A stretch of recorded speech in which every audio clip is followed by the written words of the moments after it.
Have you ever wondered what it feels like to have your entire future stolen in 15 minutes?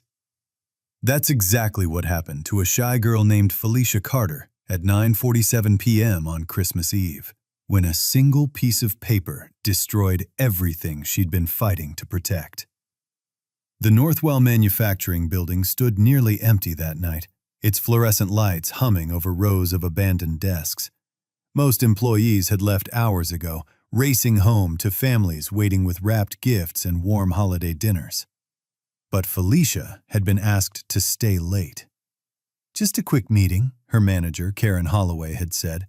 "Just a formality before Christmas." Now, across the small conference room table, Karen sat perfectly composed, her manicured nails tapping against a leather portfolio. Behind her, the window framed falling snow that should have felt magical. Instead, it looked cold, unreachable, like watching Christmas through glass she could never touch. "You violated reporting procedures," Karen announced, her voice carrying the practiced flatness of someone who'd delivered this speech before. Felicia's throat tightened. "But I only sent the report to you 3 weeks ago, exactly as you instructed." Karen's smile never reached her eyes. "And I improved it. That efficiency model you created? It doesn't need your name anymore." She slid a termination notice across the polished wood. "You have 15 minutes to clear your desk. No severance. Your health insurance ends at midnight." The room seemed to tilt. Felicia thought of her mother sleeping in their small apartment, the pill organizer on her nightstand filled with expensive medications that kept her damaged heart beating. The treatments that required insurance, the insurance that was about to disappear on Christmas Eve. As Felicia walked through the empty factory floor for the last time, Mr. Henry Collins looked up from his security desk. The elderly night guard had worked at Northwell for 23 years, witnessing everything from the shadows where nobody noticed him watching. He didn't ask what happened. Somehow, he already knew. "The scariest thing isn't losing your job on Christmas," he said quietly, his weathered hands resting on a logbook that seemed unusually thick.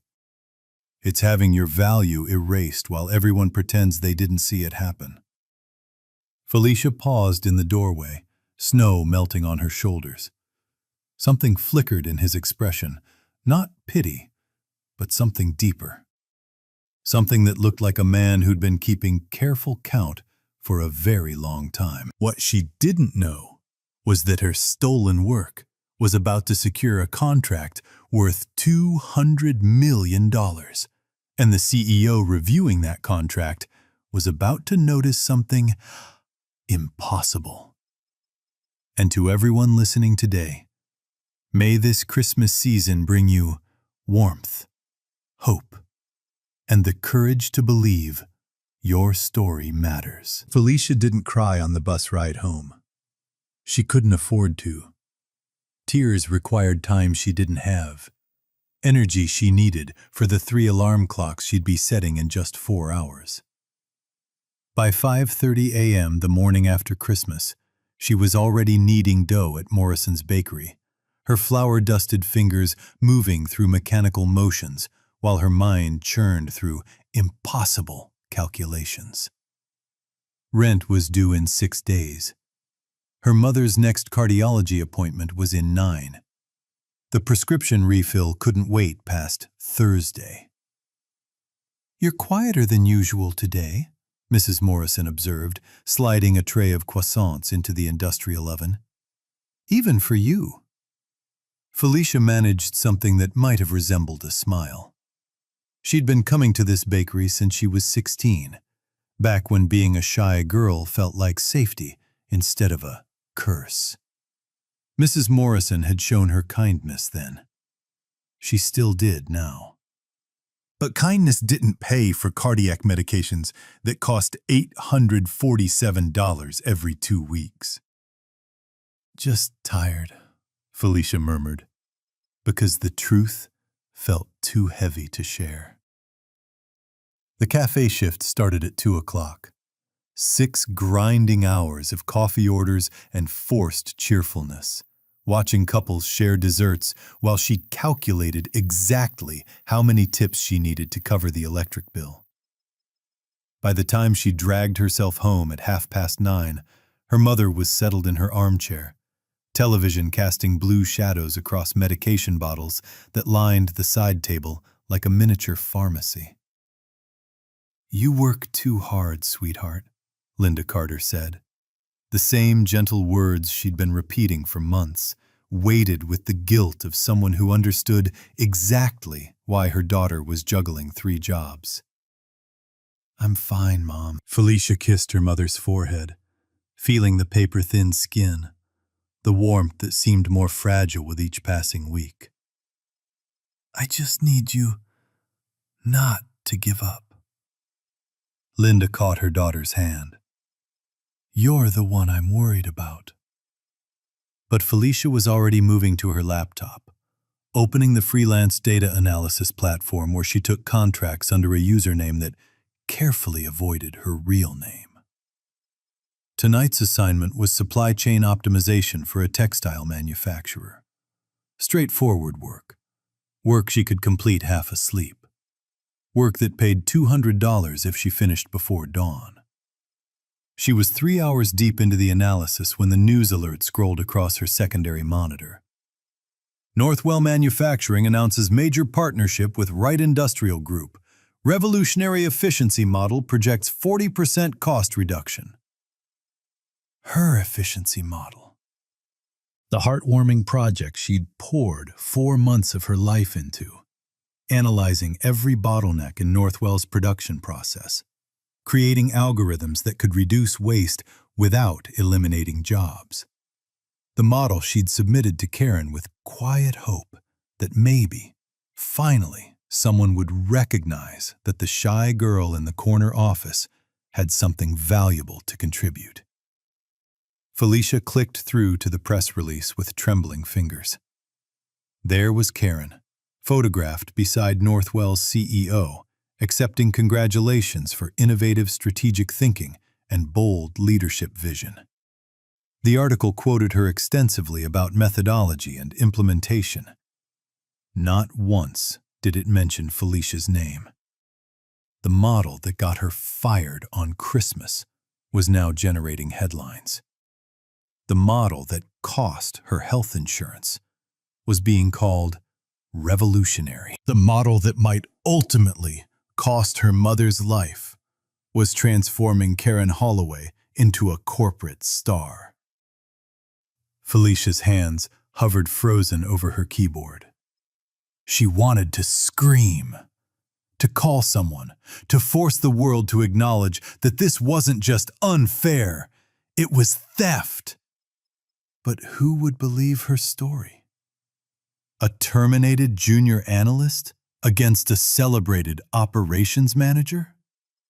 A nobody against someone who knew exactly how to position herself for cameras and board meetings. The freelance deadline blinked insistently at her from the corner of her screen. 4 hours remaining. She returned to work because that's what invisible people do. They keep working. 3 days later, while applying for her 7th position, the rejection email arrived from a manufacturing consulting firm. "We were genuinely impressed by your portfolio," it read, "but unfortunately cannot proceed without a professional reference from your most recent employer." She'd attempted to contact Northwell's Human Resources Department twice. Both times, she was informed that Karen Holloway had flagged her employment file as not eligible for rehire or professional reference. Both times, the HR representative's voice carried that particular tone people use when reading from mandatory scripts, carefully avoiding the human story behind the policy. Without a reference, no company in her field would hire her. Without work in her field, She couldn't earn enough to cover her mother's mounting medical expenses. The bakery and cafe jobs barely managed rent and groceries. The freelance projects were evaporating because clients demanded credentials she could no longer prove she possessed. She was vanishing. Not dramatically. Slowly. The way people disappear when the systems designed to protect them decide they're not worth the administrative effort. That's when Felicia made the only decision that seemed to remain. She would accept any work she could find, anywhere, even if it meant abandoning the career she'd spent 6 years building. She just needed her mother to survive. Everything else was negotiable. But on an ordinary Tuesday afternoon in January, inside a cafe where she'd just started her newest shift, someone was about to see what everyone else had missed. And this chance encounter would change everything. The man in the corner booth had been there for 2 hours, and Felicia had refilled his coffee 3 times without him glancing up once. He was studying a technical diagram spread across the table, making notes in margins already crowded with calculations. Felicia recognized that obsessive focus. She'd worn that same expression countless times, lost in problems that mattered more than the world around her. "Can I get you anything else?" she asked softly. He didn't look up. "I'm good, thanks." She turned to leave, then noticed his pen on the floor. She bent to retrieve it, and that's when she saw the diagram clearly. Her breath caught. It was a manufacturing process flow, an automotive parts production line. And it was wrong. Not obviously wrong, but wrong in a way that would waste thousands of labor hours and hundreds of thousands of dollars. The bottleneck analysis placed pressure at assembly when the real issue was 3 stations upstream at quality control. She could see it instantly, the way some people could hear a wrong note in music. The man stood abruptly. "I need to take this call. Could you watch my table?" "Of course." He stepped outside, and Felicia stood there holding his pen. The error seemed to pulse at her, glaring and fixable. She shouldn't interfere. She was a barista now, not an analyst. Getting involved with strangers' work was exactly how shy girls made themselves into problems. But the diagram was wrong, and wrong things had always bothered her more than social anxiety ever could. She made one small pencil mark, a light line redirecting the flow, a tiny notation. QC Station 2, cycle time variance? Then she set the pen down and walked quickly back to the counter, her heart hammering with familiar shame. 15 minutes later, the man returned. Felicia kept her back turned, wiping the espresso machine. She heard him settle into his booth, heard paper rustling. Then silence. Long, stretching silence. "Excuse me." His voice had changed completely. "Sharp, focused. Miss?" Felicia turned slowly, dread pooling in her stomach.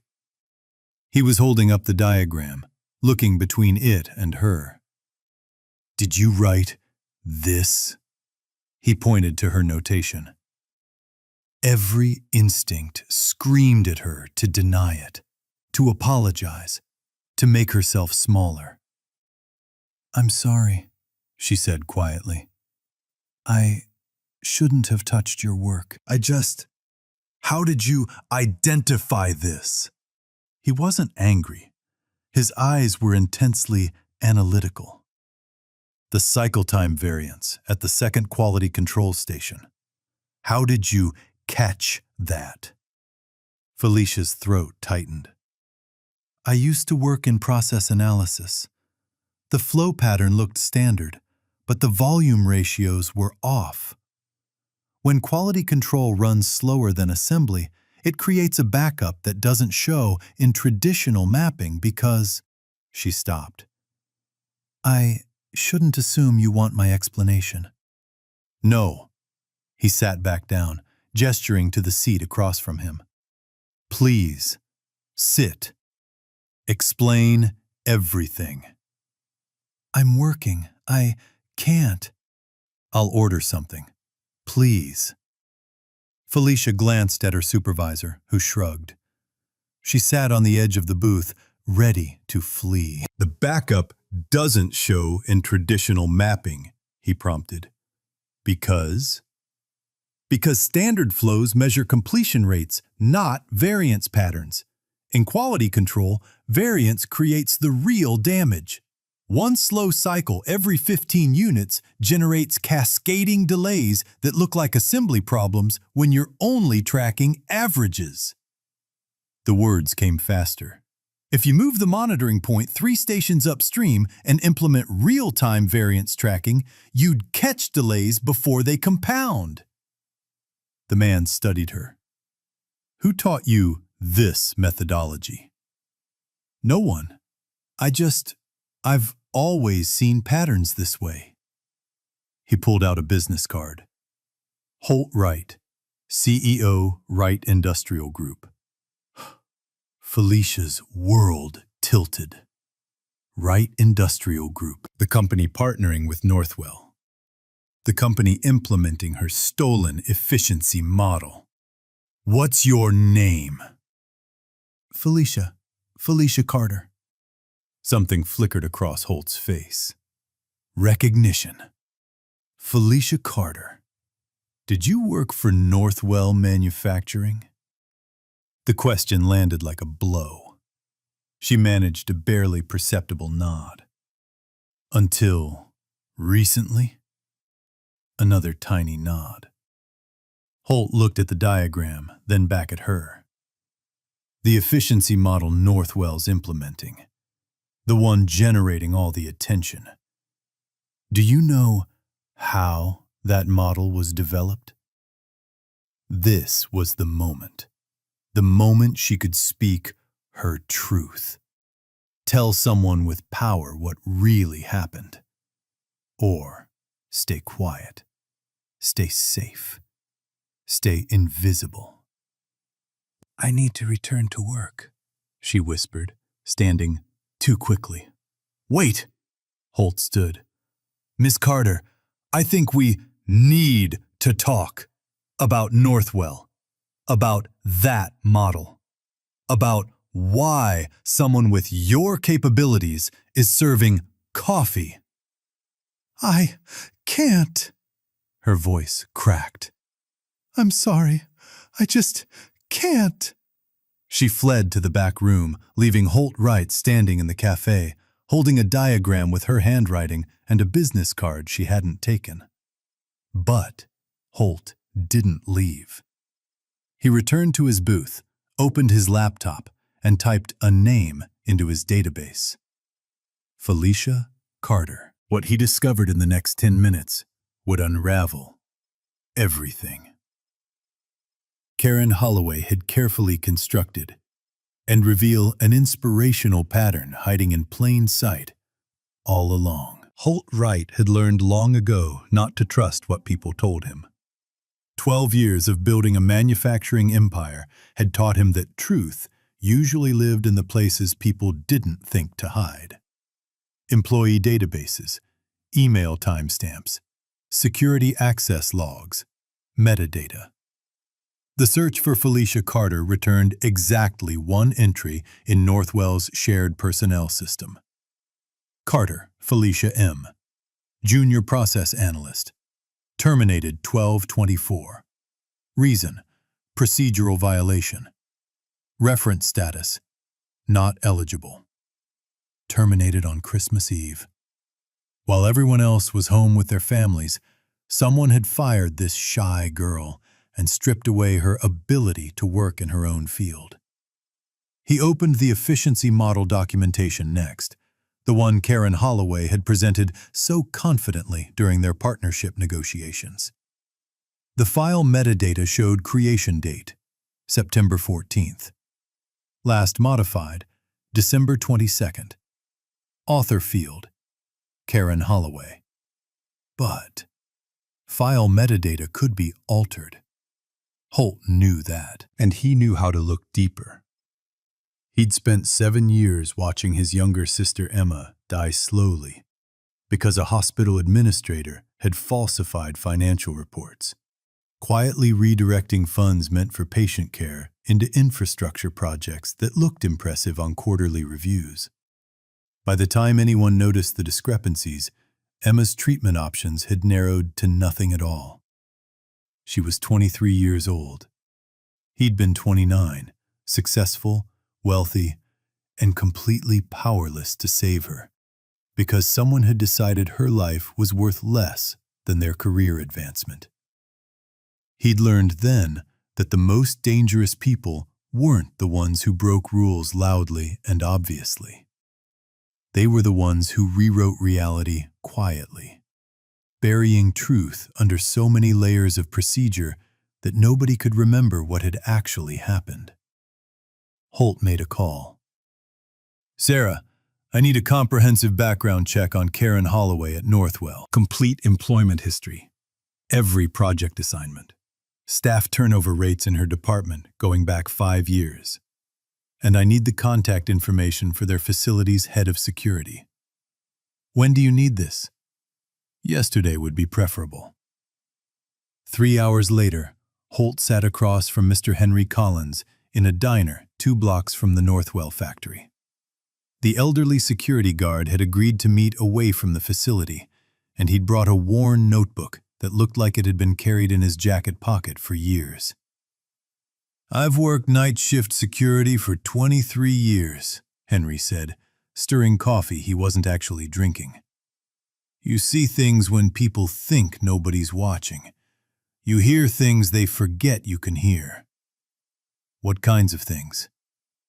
"Like a woman crying alone in the parking lot on Christmas Eve because she just lost her job and her mother's health insurance. Like that same woman's work being praised enthusiastically in executive meetings the very next week by the person who terminated her employment."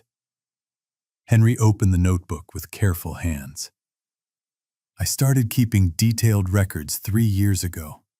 It seemed like too many genuinely talented people were leaving Karen Holloway's department. Too many quiet ones who didn't know how to fight back." The notebook contained names, dates, brief descriptions written in meticulous handwriting. Marcus Chen, systems analyst, developed predictive maintenance algorithm, departed after Karen claimed credit, currently works retail management. Jennifer Walsh, quality manager, created comprehensive defect reduction protocol, terminated for insubordination after questioning Karen's presentation of her work, currently unemployed. David Osman, process engineer, designed complete workflow automation system, resigned after Karen appropriated his project, currently drives delivery trucks. 8 names total. 8 people whose work had been stolen, whose careers had been systematically derailed, whose silence had been weaponized against them. "Why didn't any of them fight back?" Holt asked, though he already understood the answer from painful experience. Same reason people never do. They were young, needed professional references, couldn't afford lawyers, had no way to prove ownership. And Karen's exceptionally skilled at ensuring there's never quite enough evidence to build a case. Henry tapped the notebook meaningfully. "But I have evidence. Email logs from the factory server that I can access from my security terminal.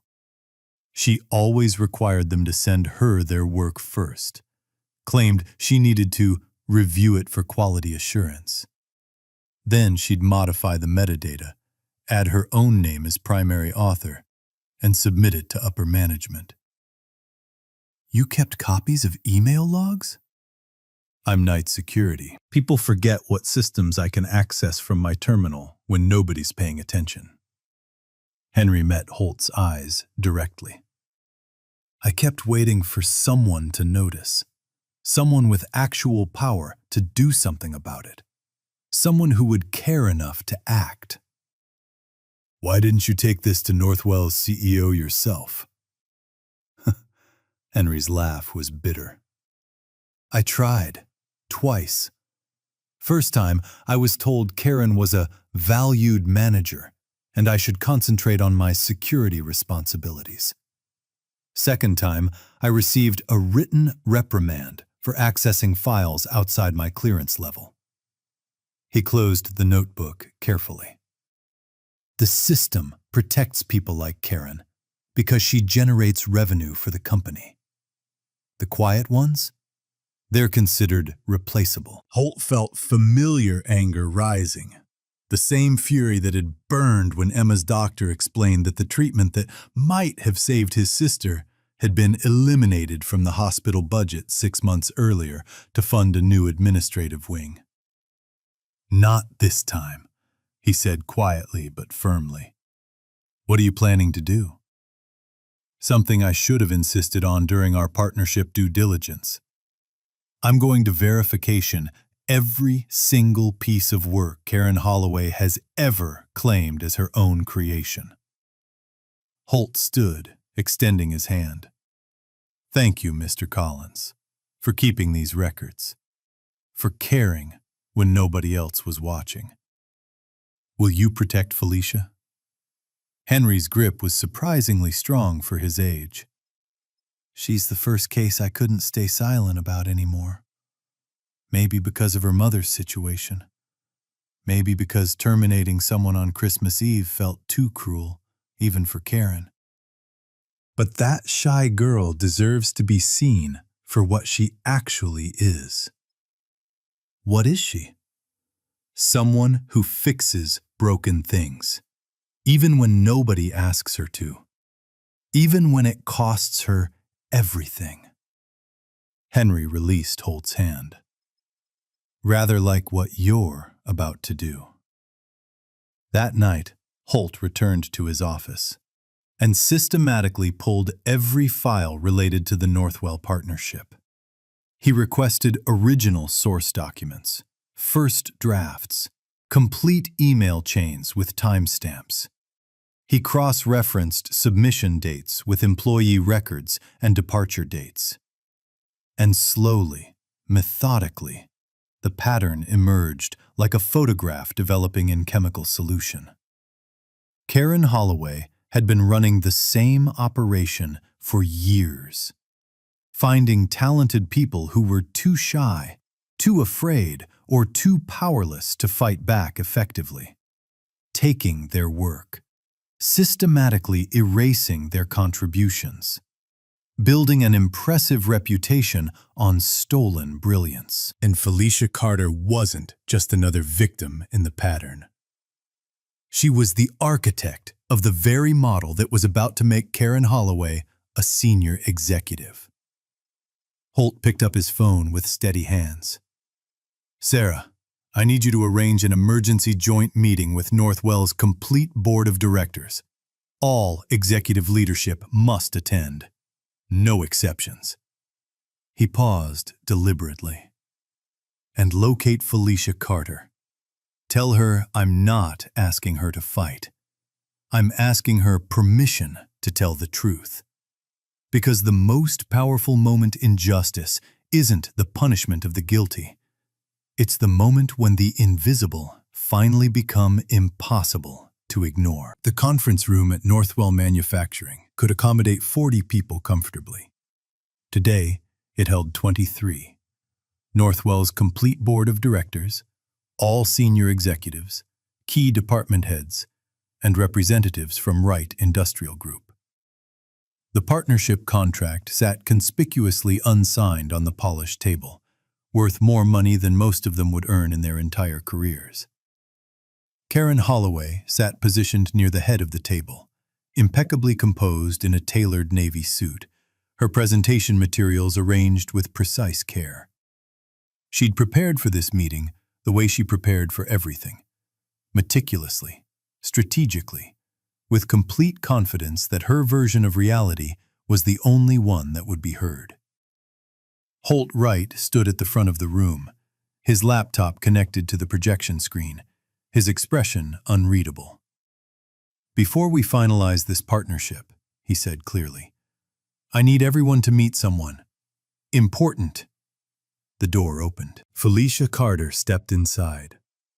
She looked smaller than she had in the cafe, wearing clothes that were clean but clearly inexpensive, her hair pulled back in a simple style. She didn't look like someone who belonged in a corporate boardroom. She looked like someone who spent her mornings baking bread and her evenings serving coffee to strangers. She looked exactly like the kind of person everyone in that room had learned to overlook completely. Karen's expression remained perfectly controlled, but her fingers tightened almost imperceptibly around her expensive pen. "This is Felicia Carter," Holt continued evenly. "Until Christmas Eve, she was a junior process analyst in your operations department. And she's the actual creator of the efficiency model we're here to discuss today." The room erupted in immediate murmurs. Karen stood smoothly, her voice professional. "Mr. Wright, I don't know what Ms. Carter has told you, but—" "She told me absolutely nothing," Holt interrupted firmly. "She actually ran from me, twice, because she's been systematically trained to believe that people like her don't get to speak in rooms like this." He pressed a button. The screen filled with an email chain, timestamps clearly visible. September 14th. Felicia submits her preliminary model to Karen Holloway for departmental review. September 29th. Revised model with detailed algorithms and implementation frameworks. October 18th. Final comprehensive version. Another click. October 20th. Karen Holloway submits the identical model to senior leadership with her name listed as primary author. Karen's voice remained level, practiced. "Ms. Carter was my employee. Her work fell under my departmental oversight. That's completely standard procedure." Christmas Eve, Holt cut in again. "Felicia is terminated for alleged procedural violations. That same day, you finalized this model for our partnership review. Remarkably convenient timing." He turned to face Northwell's CEO directly. "I've spent the last 2 weeks meticulously verifying source documentation. Original files with creation metadata.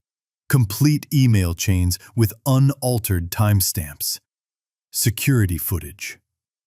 Another slide appeared. A split screen displaying Karen's submitted work alongside Felicia's original emails. Every algorithm, every efficiency calculation, every innovation in this model originated from her. Not modifications, not improvements. Direct, unaltered copies. "This is absolutely ridiculous," Karen began, her composure finally cracking slightly. "Is it?" Holt turned to address the entire board. "Because I also discovered 8 other former employees who left this department under remarkably similar circumstances. 8 people whose work was systematically absorbed into projects bearing Karen Holloway's name. 8 careers deliberately damaged. And I found the one person who kept meticulous records of all of it." Mr. Henry Collins entered quietly, carrying his worn notebook. He didn't sit down. He stood beside Felicia, a silent presence that communicated clearly, "I see you. I always saw you. I never stopped seeing you." Holt's voice softened, but maintained its strength. "A sustainable system cannot be built on the silence of honest people. And people who remain silent aren't weak or passive. They stay silent because they believe someone will eventually do what's right." He looked directly at Karen. They believe the system will work fairly, that truth matters more than politics, that if they simply follow the rules correctly, they'll be protected. How many people have to lose everything before we admit the system is fundamentally broken? The room fell into heavy silence. Northwell's CEO finally spoke, his voice tight with barely controlled anger. Ms. Holloway, you're suspended effective immediately, pending a complete investigation. Security will escort you from the building. Karen stood frozen, her carefully constructed world collapsing in slow motion around her. She looked at Felicia once, really looked at her for perhaps the first time, and maybe finally saw what everyone else had consistently missed. Not weakness, but extraordinary resilience. Not silence, but strength that didn't require volume to be real. Then she left, escorted by security, and the room collectively exhaled in shock. But justice wasn't the end of Felicia's heartwarming story. It was barely the beginning of her transformation. Felicia didn't return to Northwell Manufacturing. The board offered her Karen's former position, a salary triple what she'd earned before, a corner office with windows overlooking the city skyline. They offered profuse apologies, careful explanations about systemic oversights, and renewed commitment to employee integrity. She declined their offer. "I can't work in a place that didn't see me when it actually mattered," she told Northwell's CEO, quietly but firmly. "That's not about anger or bitterness. It's about knowing who I am now and what I deserve." Instead, she accepted Holt Wright's offer to join Wright Industrial Group, not as just another analyst, but as someone who could build something genuinely new and better. "I didn't save you," Holt said on her first day. They stood in an empty office that would soon become hers, boxes of her belongings stacked neatly in the corner. "I just refused to ignore the truth when it was presented directly in front of me." "You believed me before I could believe myself," Felicia replied softly. "That counts as saving someone." "No," Holt shook his head firmly. "Saving you would have meant preventing it from happening in the first place. This was just refusing to let the erasure become permanent." Felicia's mother's medical treatment continued without interruption now. The insurance was comprehensive, the medications fully covered, the cardiologist cautiously optimistic about her long-term prognosis. Linda had cried when Felicia told her everything, not from sadness, but from overwhelming relief that her daughter had finally stopped carrying weight that was never hers to bear alone. "You don't have to prove yourself anymore, sweetheart. You already proved everything that matters." 3 months passed, then 6, then a full year. Felicia led an inspirational training program for young employees, especially the quiet ones, the ones whose ideas got consistently lost in loud meetings, whose contributions got absorbed into other people's presentations without attribution. She taught them something nobody had taught her, that silence was a choice, not a character flaw, that being overlooked was a failure of the people who weren't paying attention, not a weakness in the person being ignored. "Your voice doesn't have to be loud to matter," she told a shy girl who reminded her powerfully of herself at 22.